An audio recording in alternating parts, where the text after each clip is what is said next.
तो ये क्या कर दिया एक और बार मिडिल क्लास के लोगों के संग बीजेपी की नेता ने, निर्मला सीतारमण ने।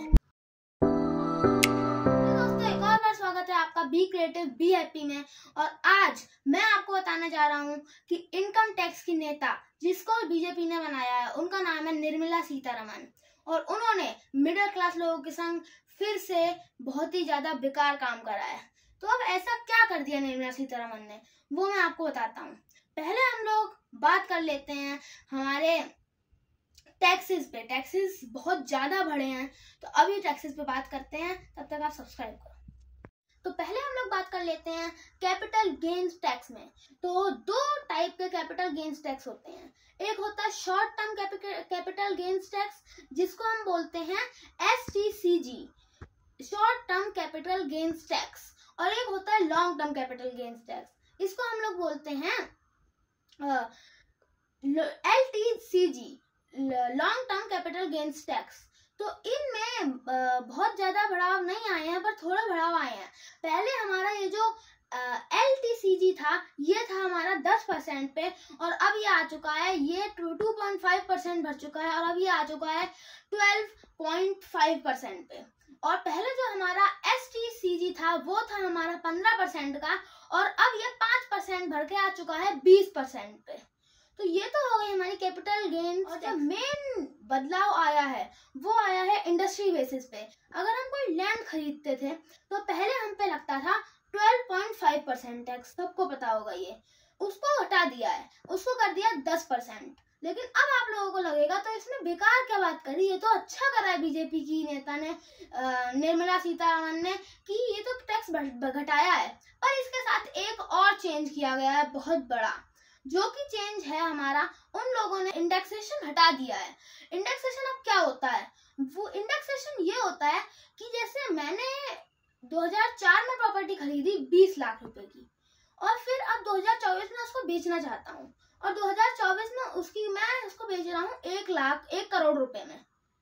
1 करोड़ रुपए में बेच रहा हूँ। तो जब इंडेक्सेशन था, तो हमारा क्या होता था कि हम लोग 1 करोड़ रुपए उसके प्राइस लेंगे, और उस हिसाब से टैक्स लगेगा। और अब जब इंडेक्सेशन हटा दिया गया है, तो हम लोग 1 करोड़ रुपए नहीं लेंगे। 1 करोड़ से पहले हम 20 लाख माइनस करेंगे, फिर हम लोग उस पर 12.5 का टैक्स लगाएंगे। अब ये हो चुका है। तो इस कैलकुलेशन के हिसाब से मैंने पूरा कैलकुलेट करा, उसके हिसाब से हमारी उस प्रॉपर्टी का अराउंड 13 लाख टैक्स आया, अभी के इंडेक्सेशन को हटा के। और पहले का हमारा सब कुछ जोड़ जाड़ के टैक्स वैक्स, तब आता हमारा 12 लाख रुपए टैक्स। 12 lakhs ऑफ टैक्स आता हमारा 1 करोड़ के बेचने पे। तो 1 लाख रुपए बढ़ाया गया है, जो कि पब्लिक के लिए अच्छा नहीं है।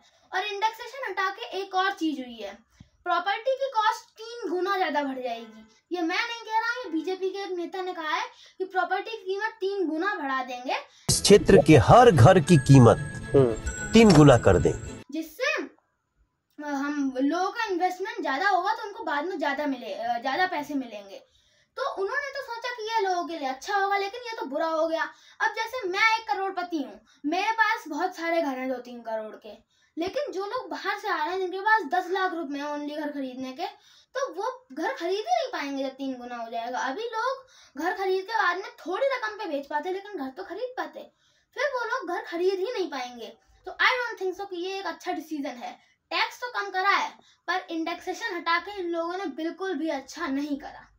अब हम लोग बात कर लेते हैं एक बहुत ही बड़े टैक्स की, जिसका नाम है एंजल टैक्स। एंजल टैक्स का पहले का स्लैब ये था। एंजल टैक्स में हमें बहुत ज्यादा तो नहीं, बट हाँ फायदा हुआ है इस बार। देखो, पहले जब हमारी इनकम टैक्स की नेता होती है, वो पहले जब वो रिलीज करने वाली होती है सारे प्राइजेस, उससे पहले वो एक सर्वे देती है, उसका नाम होता है इकोनॉमिक सर्वे। उसमें बहुत सारी चीजें लिखी होती है, क्या होगा कैसे होगा। तो उस इकोनॉमिक सर्वे में पहली बात तो जनता के लिए बहुत ही ज्यादा फायदा हुआ है, क्योंकि उन्होंने बेरोजगारी पे, राहुल गांधी ने बहुत ज्यादा ही उठा दिया बेरोजगारी के मैटर को। तो उन्होंने 2029 और 2027 स्टेट वाला चुनाव जीतने के लिए कहा है कि हम लोग बेरोजगारी 75.4 लाख लोगों को एक साल में नौकरी देंगे, चाहे कुछ भी हो जाए, हमें 75.4 लाख लोगों को नौकरी देनी ही देनी है।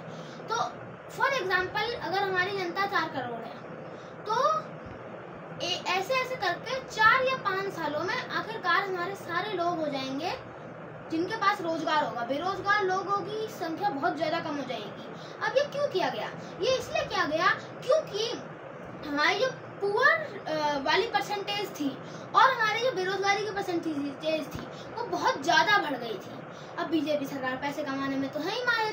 तो पहले जब हमारी कांग्रेस की सरकार थी 2004 में, तब हमारा ये टैक्स था, एंजल टैक्स था हमारा 0.0124% टैक्स था।